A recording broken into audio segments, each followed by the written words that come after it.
अस्सलामुअलैकुम। Welcome to classic entertainment channel, जहां मैं आपके लिए लेकर आई हूं आपका फेवरेट नावल हम तुम्हारे हुए। इसको तहरीर किया है आप सबकी हमारी फेवरेट राइटर फरियाल ख़ान ने। तो चलिए हम बढ़ते हैं नावल के एपिसोड 14 की तरफ। आज साल का आखिरी दिन था। आज के दिन के हवाले से तकरीबन हर शख्स ने कोई ना कोई मंसूबा बनाया हुआ था। आज की छुट्टी से सब जी भर कर लुत्फ़अंदोज़ होना चाहते थे, क्योंकि कल से फिर वही मामूल के ढेर सारे काम थे। अलीशा भी आज बहुत अच्छे मूड के साथ बेदार हुई थी और गुनगुनाते हुए नाश्ता बना रही थी। लेकिन फरवा की जानिब से मौसूल होती कॉल सुनने के बाद सारी खुशगवारियाँ तासुफ में बदल गई। ख़त्म कर दूँ मतलब? अलीशा ने नासमझी से दोहराया। मतलब तुम जल्द जल्द आर्यन वाले चैप्टर को क्लोज़ करना चाहती थी ना, तो अब कर सकती हो। मज़ीद उसके साथ झूठी दोस्ती का नाटक करने की कोई ज़रूरत नहीं है। जैसे पहले झिड़क देती थी वैसे ही झिड़क दो, वो खुद पीछे हट जाएगा। मज़ीद रिस्पॉन्स देने की ज़रूरत नहीं है। उसने बात मज़ीद वाज़ेह की। लेकिन अचानक क्यों? मेरा मतलब आपने ही तो कहा था ना कि उससे अंदर की बातें जानने की कोशिश करूं। तो उसने अपने बेसाख्ता सवाल की वजाहत की। हाँ, लेकिन अब ज़रूरत नहीं है। जितनी मालूमात चाहिए थी मिल गई है। अब ये केस दोबारा ओपन होने का चांस नहीं है, तो तुम अब अपने हिसाब से इतने मामला देख लो, ठीक है? उसने हतमी बात कहकर लाइन डिस्कनेक्ट कर दी। वह अव्वल रोज़ से इजाज़त की मुंतज़िर थी, लेकिन आज जब ये इजाज़त मिली थी तो वो आर्यन से ताल्लुक़ ख़त्म कर सकती है, तो खुशी होने के बजाय दिल ऐसे बोझल हो गया जैसे कुछ कीमती खोने जा रहा हो। वह इन्हीं सोचों में गुम खड़ी थी कि हाथ में मौजूद मोबाइल दोबारा बजा। उसने देखा आर्यन की कॉल आ रही थी। यस का बटन दबाकर मोबाइल कान से लगाया। Good morning. ज़िंदगी से भरपूर आवाज़ समाज से टकराई। Good morning. धीरे से जवाब मिला। क्या कर रही थी? डिस्टर्ब तो नहीं किया? नहीं। अच्छा ये बताएं, आज न्यू ईयर नाइट है तो आपका कहाँ चलने का प्लान है? लॉन्ग ड्राइव, सी साइड या मूवी? वो सीधा असल मौजू पर आया। कोई जवाब देने से कबल अलीशा के जहन में अब फरवा की आवाज़ गूंजी। मज़ीद उसके साथ झूठी दोस्ती का नाटक करने की कोई ज़रूरत नहीं है। जैसे पहले झिड़क देती थी वैसे ही झिड़क दो। उसने लब भींचे। अलीशा दूसरी जानिब से पुकारा। क्या? मेरा कोई प्लान नहीं है। मुझे न्यू ईयर नाइट पर बाहर के शोर हंगामे नहीं पसंद। मैं घर पर ही रहती हूँ। सादा सा जवाब मिला और संजीदा अंदाज ने मज़ीद किसी इसरार की गुंजाइश नहीं छोड़ी। ठीक है, आप आराम करें। वैसे भी कल से वो ही टफ रूटीन लाइफ स्टार्ट हो जाएगी। उसने हल्के फुल्के अंदाज में कहा था, लेकिन फिर भी बुझा हुआ लहजा महसूस हुआ। आर्यन, एक मिनट। वो लाइन काटने ही लगा था कि अलीशा ने पुकारा। जी। वो रुक गया। अगर आप चाहें तो आप मेरे घर आ जाएं। मेरी बिल्डिंग के रूफ टॉप पर न्यू ईयर नाइट सेलिब्रेट कर लेंगे।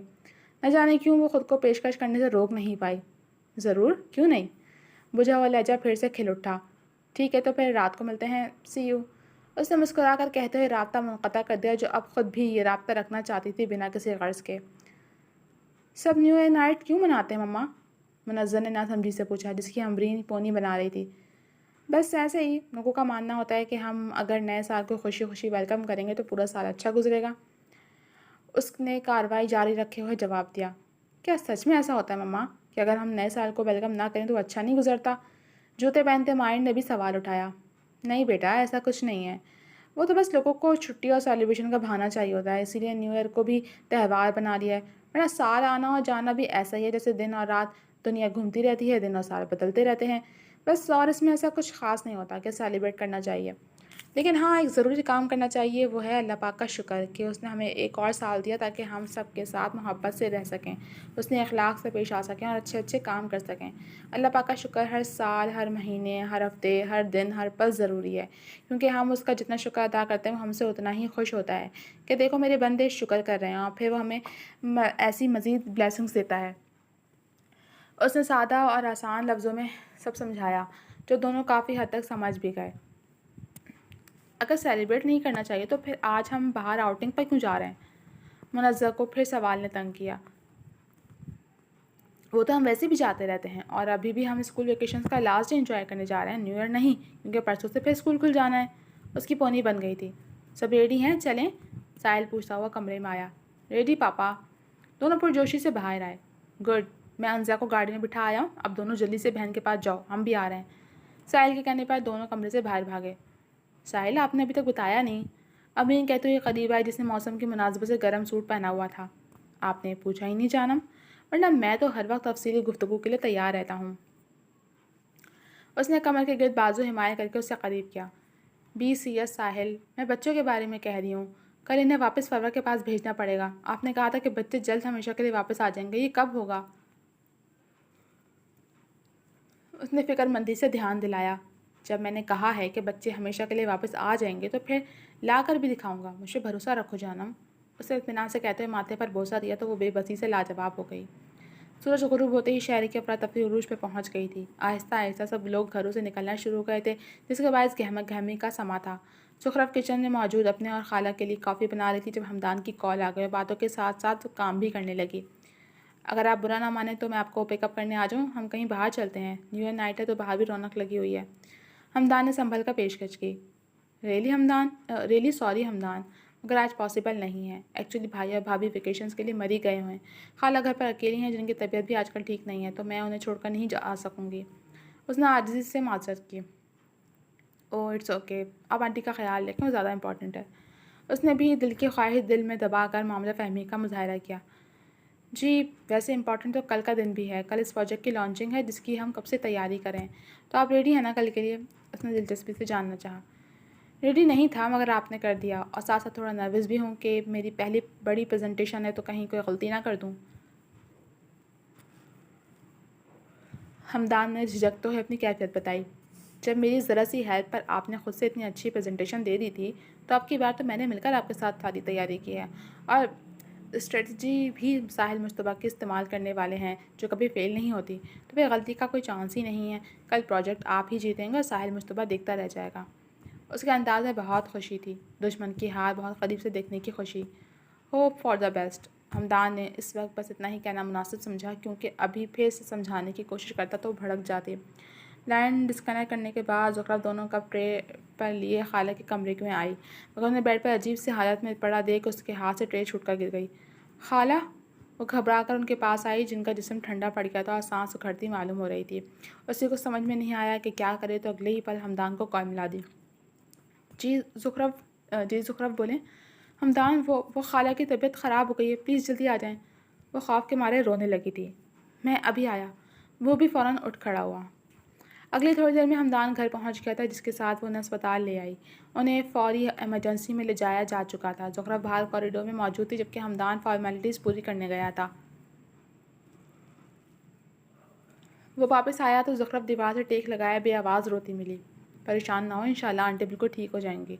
हमदान ने पास रुककर नरमी से तसल्ली दी। कोई जवाब देने के बजाय वो आगे आकर सीने से लगी और बुरी तरह रो पड़ी। इस समय पर तो पल भर को वो भी सटपटा गया और समझ में नहीं आया कि क्या रद्द अमल दे। अगर खाला को कुछ हो गया तो मैं फिर से यतीम हो जाऊंगी। उसने हिस्सों के दरमियान कहते शर्ट मुट्ठी में दबोच ली। ऐसा कुछ नहीं होगा, आप अकेली नहीं हैं, मैं हूँ आपके साथ, और आंटी भी रहेंगी।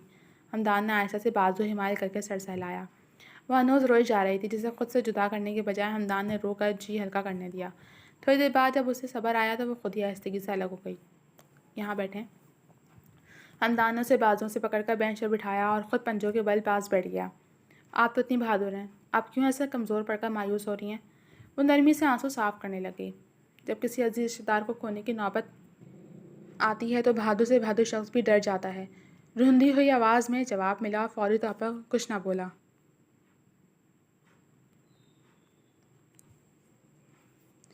आई एम सॉरी, मेरी वजह से आप भी परेशान हो गए, लेकिन इस वक्त मेरे जहन में पहला ख्याल आपका ही आया था। वो शर्मिंदा हुई। मुझे सच में खुशी हुई कि आपने मुझे पुकारा, मतलब सिर्फ आप कहती ही नहीं बल्कि दोस्त मानती भी हैं। उसने मुस्कुराकर हल्के फुल्के अंदाज में कहा। और आपने भी एक आवाज़ पर आकर साबित कर दिया कि मुखलिस दोस्त अभी भी होते हैं। तुर्की बदुर्की मगर ठहरा हुआ जवाब मिला। मैंने कहा ना, आपके लिए मैं हमेशा हाजिर हूँ। उसे गंभीर अंदाज में इतनी अपनायत थी कि ज़ुखरफ की धड़कनें मुंतशिर हो गईं। Excuse me, miss Rubina Ayaz के साथ कौन है? तभी नर्स ने रूम से बाहर आकर पूछा। जी हम हैं, वो मेरी खाला हैं, वो ठीक तो है ना? ज़ुखरफ बेताबी से पास आई। हमदान ने भी तकलीफ़ की। जी ख़तरे वाली कोई बात नहीं, आप डॉक्टर से मिल लें, वो आपको डिटेल्स बता सकते हैं और थोड़ी देर तक पेशेंट को घर भी ले जा सकते हैं। नर्स की बात सुनकर उसके रगो रग में इत्मीनान उतर गया। साथ ही हमदान ने भी शुक्र की सांस ली। रात के 11 बज गए थे। अलीशा ने घर पर पॉपकॉर्न और कुछ स्नैक्स तैयार कर लिए थे और अब आर्यान की मुंतज़िर थी। डोर बेल की आवाज़ के साथ ही इंतज़ार ख़त्म हुआ। हाय। दरवाज़ा खोलते ही उसकी हशार बशार सूरत नजर आई, जो हाथ में शॉपर लिए खड़ा था। हाय, ये आप क्या ले आए? उसने भी खुजली से जवाब दिया। कोल्ड ड्रिंक और स्नैक्स वगैरह हैं, छत पर बैठकर बातें करते हुए खाने के लिए। उसने वजाहत के साथ शॉपर थमाया। लेकिन मैंने भी घर पर कुछ स्नैक्स रेडी कर लिए थे। शॉपर लेते हुए वो थोड़ी फिक्रमंद हुई। हाँ तो वो भी ले लीजिए, खाने पीने की चीज़ें तो जितनी हो उतनी कम है। उसने सहूलत से मसला हल किया तो वो भी मुस्कुरा दी। चलें छत पर? आर्यन ने पूछा। हाँ आइए, सामान लेकर चलते हैं। अलीशा ने उसे अंदर बुलाया तो वो चला आया। अलीशा ने खाने पीने की चीज़ें एक बास्केट में इकट्ठी करके बास्केट उससे पकड़ाई और ख़ुद एक छोटा सा मैट फोल्ड करके पकड़ लिया जिसे बिछाकर उस पर बैठना था। घर से निकलकर दरवाज़ा लॉक किया और लिफ्ट में सवार होकर 16 मंजिल का बटन दबा दिया। लोना भी उस पिकनिक का हिस्सा बनने उनके साथ आ रही थी। अब वो आर्यन को देखकर हमला करने के बजाय उसके पैरों से लिपटने लगती थी जैसे अभी भी लिपट रही थी। अब लोना भी आपसे मानूस हो गई है। अलीशा ने दिलचस्पी से लोना को देखा। शायद अब इसकी मालकान की तरह इसे भी यकीन आ गया कि मैं इतना बुरा नहीं जितना मुझे शुरुआत में समझा गया था। उसने शरारतन जवाब दिया तो वो भी हंस दी। कुछ ही देर बाद ये लोग छत पर मौजूद थे। दिसंबर की आखिरी रात में अंधेरा और सर्दी अपने अपने अरूज पर थी। सर्दी से बचने के लिए दोनों ने मोटी जैकेट्स पहनी हुई थी, जबकि रात के अंधेरे में शहर में जलती बेशुमार रोशनियाँ इतनी ऊंचाई से बहुत खूबसूरत लग रही थी। छत की 1 फीट की बाउंड्री ना होने के बराबर थी, जिससे ज़रा दूर अलीशा ने मैट बिछाया था। वो वहीं बैठ गई, जबकि आर्या ने जगमग करता नज़ारा कैद करने के लिए मोबाइल का कैमरा ऑन कर लिया और तस्वीर खींचने लगा। इस अमल से फारिग होने के बाद वो भी मैट पर आ बैठा और मोबाइल भी उसी पर रख दिया। पता है, फ्लैट के रिहायशियों को यहाँ छत पर आने की इजाज़त नहीं है सिवाय मेरे, अलीशा ने बास्केट में से सामान निकालते हुए बताया। अच्छा, वो क्यों? आर्यान को भी दिलचस्पी हुई। यहाँ के जो यूनियन इंचार्ज है ना, उनकी बेटी की तलाक का केस मैंने लड़ा और जीता था, जिसकी मैंने फ़ीस नहीं ली थी, बल्कि कहा था कि बस मुझे छत पर जाने की इजाज़त दे दें, तो उन्होंने दे दी। उसने मज़े से वजाहत किया और साथ ही पॉपकॉर्न का बाउल बीच में रखा।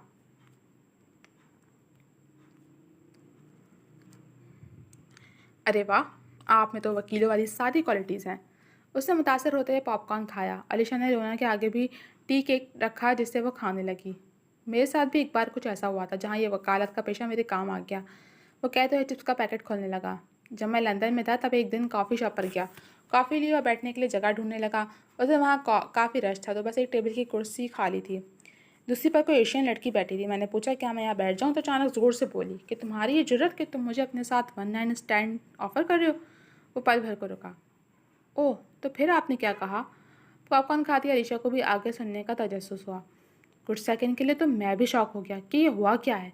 तो लड़की ने ऐसा से बताया कि वो साइकोलॉजिस्ट है, जिसे सोच पढ़ना आती है। लेकिन फिर मुझे भी एक आइडिया आया। ऐसे ही सिचुएशन वाला एक लतीफ़ा मैंने पढ़ रखा था, तो बस उसे अप्लाई कर दिया। मैंने भी ज़ोर से उसे कहा कि $500 just for 1 night stand, you demanding too much. और मैंने जानबूझकर पूरी बात इंग्लिश में कही ताकि वहाँ मौजूद बाकी गोरों को भी समझ आए, और आहिस्ता से उर्दू में उसे बताया कि मैं भी वकील हूँ और मुझे लोगों को गिल्टी करना आता है। उसके बाद तो लड़की की शक्ल देखने वाली थी। उसने चिप्स खाते हुए मज़े से बताया। वो भी ताज्जुब से हंसी। फिर काफ़ी देर दोनों ऐसे ही एक दूसरे से बातें करते रहे, अपनी ज़िंदगी में कभी ना कभी पेश आने वाले मज़ेदार किस्से सुनाते रहे, जिस दौरान घड़ी के कांटों ने भी रफ्तार पकड़ लिया और उन्हें भी हमेशा की तरह एक दूसरे की संगत में वक्त गुजरने का अंदाज़ा ही नहीं हुआ। अच्छा, आप इतना अर्सा लंदन में थे तो यकीनन वहाँ पर आपके फ्रेंड्स और गर्लफ्रेंड वगैरह भी होंगे, तो आप इस न्यू ईयर नाइट पर उन्हें मिस नहीं कर रहे? अलीशा ने कोल्ड ड्रिंक की बोतल खोलते हुए सरसरी अंदाज में पूछा। आर्यन ने भी उसे देखते हुए अपनी खुली बोतल से घूंट लिया, फिर गोया हुआ। दुनिया चांद पर चली गई, मगर बड़े से बड़ा साइंसदान और आलिम भी इस सवाल का जवाब नहीं ढूंढ पाया कि ये लड़कियां लड़कों से डायरेक्ट क्यों नहीं पूछती कि तुम सिंगल हो या नहीं, खामखा चौरंगी क्यों घूमती हैं। आर्या ने असल मकसद भांपते हुए शरारतन उस छेड़ा तो वो भी बेख्तियार हंस दी। वो इसलिए कि क्योंकि लड़कों का कोई भरोसा नहीं, वो रिलेशनशिप में होते हुए भी किसी लड़की के सवाल करने पर ख़ुद को सिंगल ही शो करते हैं। घुमा फिरा कर बात करने में चांस होता है कि वो बेदिहानी में सच बोल दें। उसने भी बुरा माने बिना वजह बताई।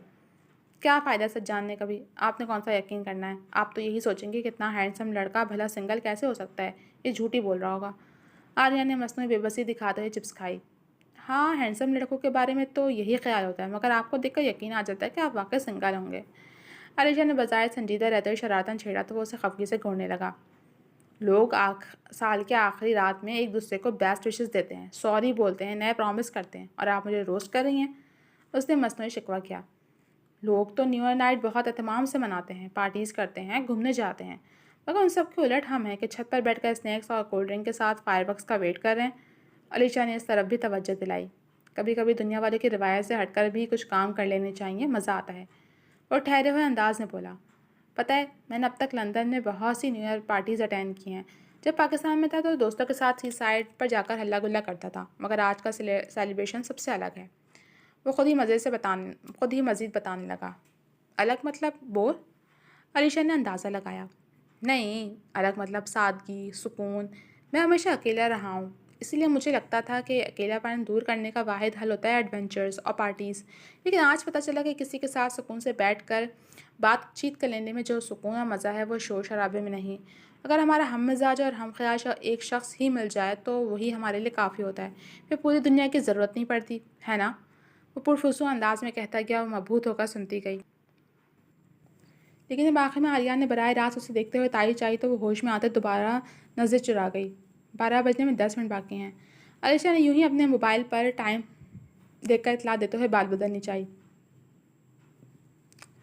ओह, टाइम पता ही नहीं चला। वैसे 12 बजने से पहले पहले मुझे भी आपसे कुछ कहना है। क्या कहना है? बताता हूँ। आर्या ने अपनी जैकेट की जेब में हाथ डालकर कुछ ढूंढा मगर वो मिला नहीं। उसने जल्दी से सारी जेबें तलाश लीं मगर मतलूबा चीज़ ना मिली। सब खैरियत है? अलीशा उसकी बेचैनी भाप गई थी। मैं कुछ बहुत इंपॉर्टेंट चीज़ गाड़ी में भूल आया हूँ। वह जवाब देते हुए खड़ा हुआ। मैं बस वो लेकर आया। अरे लेकिन 12 बजने वाले हैं, फायरवर्क्स शुरू हो जाएगा। अलीशा भी उठ खड़ी हुई। मैं बस यूँ गया और यूँ आया। वो उजलत में कहता तकरीबन वहाँ से भागा ही था। वह नासमझी से उसे देख कर रह गई। तुमने उसकी बातें सुनी लो ना। उसकी आंखें देखी। क्या आर्यन वही कहने वाला है जो मैं समझ रही हूँ? वह घुटनों के बल लोना के सामने बैठ गई। फरवा ने कहा था कि अब मैं इससे ताल्लुक़ ख़त्म कर सकती हूँ मगर अब मेरा दिल ऐसा नहीं चाह रहा। अब ऐसे भी ज़िंदगी मेरी है, मैं जिससे चाहूँ ताल्लुक़ रखूँ, किसी को इससे क्या, है ना? वो लोना से सवाल करती दरहकीकत ख़ुद को जवाब दे रही थी। अगर आर्यन ने मुझसे वही कहा जो मैं समझ रही हूँ तो मैं हाँ कर दूँगी। उसने मुंतशिर होती धड़कनों के संग खुद को फैसला सुनाया। चेहरे पर अनोखी सी चमक थी और पेट में तितलियाँ गुदगुदाती महसूस हो रही थीं। उसने मोहब्बत नामी बला के लिए अपने दिल के दरवाजे बंद करके उन पर कुफल चढ़ा दिया था। लेकिन आर्यन से मिलने के बाद से वो खुद ये कुफल हटाना चाह रही थी। उसने कुफल हटा दिया था और दरवाजे के पार तैयार खड़ी थी कि इधर वो दस्तक देगा और इधर वो दिल का दरवाज़ा खोल देगी। अब बस शिद्दत से उस दस्तक का इंतज़ार था। तभी मोबाइल बजने की आवाज़ आई। अलीशा ने गर्दन मोड़कर देखा। वो आर्यन का मोबाइल था जो वो मैट पर ही रख कर छोड़ गया था। मोबाइल मुसलसल बज रहा था। उसने उठकर आके चेक किया तो स्क्रीन पर साहिल का नाम लिखा नज़र आया। तभी कॉल कट गई लेकिन अगले पल दोबारा आने लगी। वो कि किसी दूसरे के मोबाइल पर कॉल रिसीव करना गैर अखलाक़ी अमल होता है, लेकिन जिस तरह वो मुसलसल कॉल कर रहा था उसके बायस खदशा हुआ कि कहीं कोई एमरजेंसी तो नहीं हो गई। अलीशा ने उसे आर्यन की बाबत इतला देने के इरादे से कॉल रिसीव कर ली। तुम यकीनन अलीशा के साथ हो ना? तुम्हें सिर्फ केस की इन्फॉर्मेशन निकालने के लिए अलीशा से मोहब्बत का नाटक करने को कहा था, मगर तुम तो ऐसे आशिक के किरदार में घुसे हो कि बाकी सबको भुला दिया है। कब से फ़ोन कर रहा था मैं, फ़ोन क्यों नहीं उठा रहे थे? कॉल रिसीव होते ही वो बरहमी के आलम में बोलता गया और अलीशा ये सब सुनकर शौक रह गई। आर्यन जवाब दो। दूसरी तरफ से फिर पुकारा गया मगर जवाब ना मिलने पर झुंझुलाकर लाइन डिस्कनेक्ट कर दी गई। अलीशा मोबाइल कान से हटाते हुए अपनी जगह पथरा गई थी और जहन में बस एक ही जुमला गूंज रहा था। तुम्हें केस सिर्फ तुम्हें सिर्फ केस की इन्फॉर्मेशन निकालने के लिए अलीशा से मोहब्बत का नाटक करने को कहा था। मतलब एक बार फिर मोहब्बत के नाम पर उसके साथ धोखा किया गया था और वो पागल समझ रही थी कि शायद इस बार उसे वाकई मोहब्बत मिल गई है। उसके बेजान होते हाथ से मोबाइल छूटकर मैट पर गिरा। उसी पल आर्यन भी भागता हुआ वापस आ गया। वेरी सॉरी इंतज़ार करने के लिए। वो फूलती सांसों के संग उसके मुकाबले रुका। तो अब मैं आपसे जो कहने लगा हूँ प्लीज़ इसे आराम से सुनिएगा और जो सच हो वही जवाब दीजिएगा।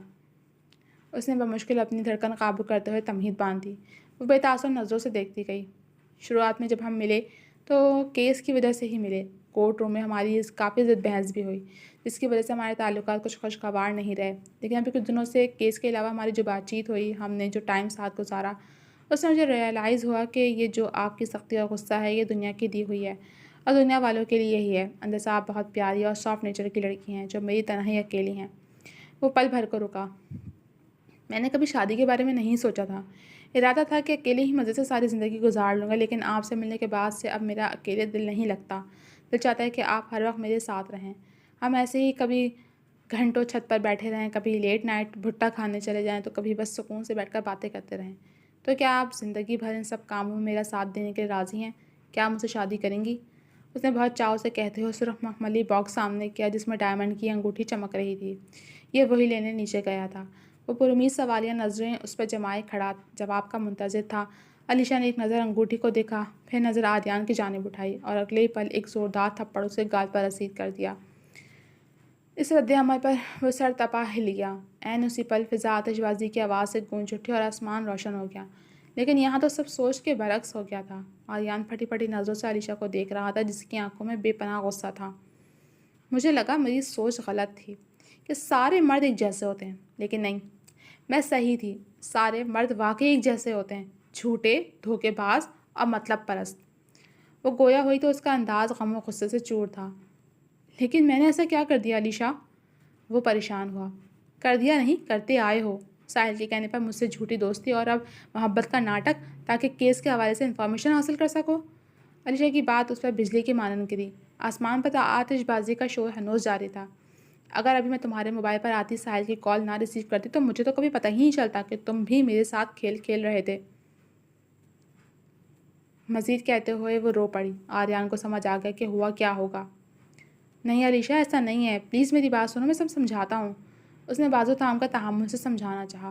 मुझे कुछ नहीं सुनना समझना, चले जाओ यहाँ से और अब दोबारा कभी मुझे अपनी शक्ल मत दिखाना। वो उसके हाथ झटकते हुए पीछे हटी और यूं ही रोते हुए वहाँ से चली गई। लोना भी उसके पीछे भागी। आर्यन अंगूठी का बॉक्स लिए यूं ही बेबस सा खड़ा रह गया, जिसके पीछे सारा आसमान आतिशबाजी से रोशन था, मगर उसकी खुशियों को उसके अपने हाथों ही आग लग गई। आर्यन अलीशा के पीछे फ्लैट तक आया, मगर वह अंदर जाकर दरवाज़ा बंद कर चुकी थी। अलीशा, सिर्फ एक बार मेरी बात सुन लो, मैं सब क्लियर कर दूंगा। ऐसा कुछ नहीं है जैसा तुम समझ रही हो। उसने दरवाजे पर दस्तक देते हुए मिन्नत की। मुझे मज़ीद अब तुम्हारा कोई झूठ नहीं सुनना। दूसरी जानिब वो दरवाजे से पुष्ट टकाए बैठी थी और लोना भी उसके पास घूम रही थी। मैं झूठ नहीं बोलूँगा, बल्कि तुम्हें पूरा सच बताऊँगा। अभी जो तुम्हें पता चला है ये आधा अधूरा सच है, प्लीज़ मेरी बात सुन लो। उसने आजिज़ी से इल्तिजा की। आर्यन प्लीज़ चले जाओ यहाँ से, वरना मैं अपने साथ कुछ कर लूँगी। उसने रोते हुए बुलंद आवाज़ धमकी दी तो वो बेबस हो गया, और यही बेबसी आंखों में नमी बनकर उतर आई। मतलब भींच कर चंद कदम पीछे हुआ और बंद दरवाजे को देखकर वहाँ से चला गया। उसी बंद दरवाजे के उस पार बैठी वो घुटनों पर सर टिकाए बिलक बिलक कर रो पड़ी, जिसने थोड़ी देर कबल दस्तक होते ही दिल के दरवाज़ा खोलने का फ़ैसला किया था। लेकिन दस्तक होने से कबल जो तूफ़ान आया था वो सब कुछ ऐसे तबाह कर गया कि एक बार फिर वो दरवाज़ा खोलने से डर गई।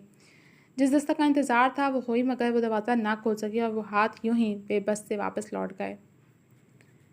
ये लम्हे इश्क मस्ती के सदा पाबंद नहीं रहते, सदा खुशियाँ नहीं रहती, हमेशा गम नहीं रहते। ज़रा देखो कि दरवाज़े पर ये दस्तक कौन देता है।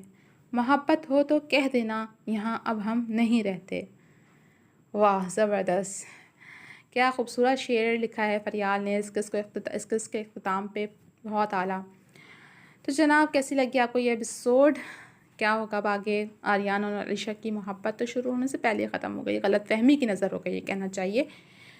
तो देखते हैं आगे क्या होता है। तो अगर आप लोग भी मेरे साथ ये जानने के मुंतज़िर हैं तो हमारे चैनल को सब्सक्राइब कर दीजिए, वीडियो को लाइक कर दीजिए, बेल आइकन को प्रेस कर दीजिए, ताकि आप लोगों को नोटिफिकेशन मिल जाए और आप अगली किस्त को जल्दी से पढ़ लें। तो मुझे इजाज़त दीजिए, अब जल्द मिलूँगी अगले एपिसोड के साथ। अल्लाह हाफिज़।